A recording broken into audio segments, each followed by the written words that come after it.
to Season 2, Episode 22 of One Man's Opinion. Today I am reviewing the Broadway revival of Arthur Miller's classic American tragedy, Death of a Salesman, running through January 15th at the Hudson Theater at 141 West 44th Street in New York City. Directed by Miranda Cromwell, Death of a Salesman sports an excellent cast led by Wendell Pierce as the iconic Willy Loman, a traveling ladies' stocking salesman whose mental faculties are deteriorating. Set in 1949 at the Loman home in Brooklyn, he returns home unable to fulfill his latest trip to Boston. His inability to continue to do his job has him questioning his future as the provider for him and his wife Linda, played by Sharon D. Clarke, and his legacy as a father to his two sons, Happy, played by McKinley Belcher III, and Biff, played by Khris Davis. Over the next 24 hours or so, Willy combats with himself and his sons, particularly Biff, whom he favors significantly over Happy, about reaching their full potential and taking pride in who they are to become better and more successful individuals. Biff and Happy are in their 30s at this point. Influenced by a traumatic event as a child, Biff has spurned his father's hopes of him either becoming a world-class athlete or successful businessman, and has been living as a farmhand out west, while Happy has lived a frivolous life in New York City, making enough money to get by, but also taking advantage of every woman he can get his hands on. Because Death of a Salesman is a masterpiece of American theater, its themes have long been discussed and debated, so I don't expect everyone to agree with me on my own feelings about this, and I'm okay with that. Miller's play takes a long, hard look at what qualifies as the American dream. Does it even exist? And if it does, how do we delude ourselves into making it into something it isn't? Or better yet, is the American dream, as modern culture quantifies it, something unachievable because of greed and hubris? These are questions that remain ever present considering the growing wealth gap between the 1% and the rest of America. These themes are even more emphasized as this production of Death of a Salesman features an all-black Loman family.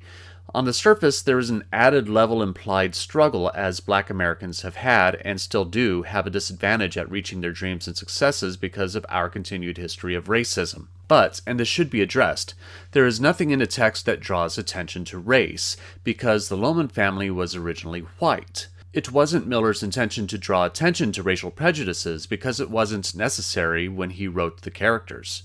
So, with an all-black Loman family, we must question the intention by the creators of this production.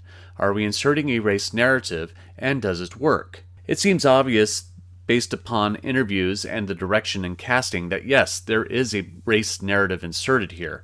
Overall, yes, it works. I could be off base, but I do wonder if a black Willy Loman would have been a moderately successful traveling salesman going back to the 1920s across New England, where though, yes, it would have been more receptive than in the South, there still would have been a good bit of prejudice and fear toward Loman from white people.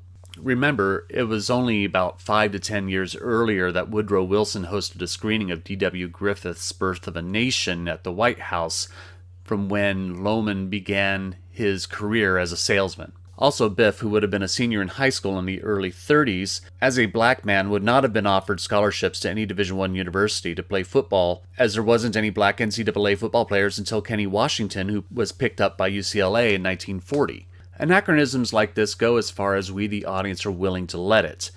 Personally, I don't think it matters one way or the other what race the Lomans are. The story is universal enough that anyone can insert themselves into the narrative and relate to it. If people of color get a deeper connection to Death of a Salesman and a deeper relatability with the Lomans because of the current cast, it is all for the better, regardless of the inaccuracies that may come with it. I mean, how many times has Shakespeare been reimagined with overt anachronisms and we are all forgiving? So why not Arthur Miller? One of the reasons this production works is because of the excellent cast.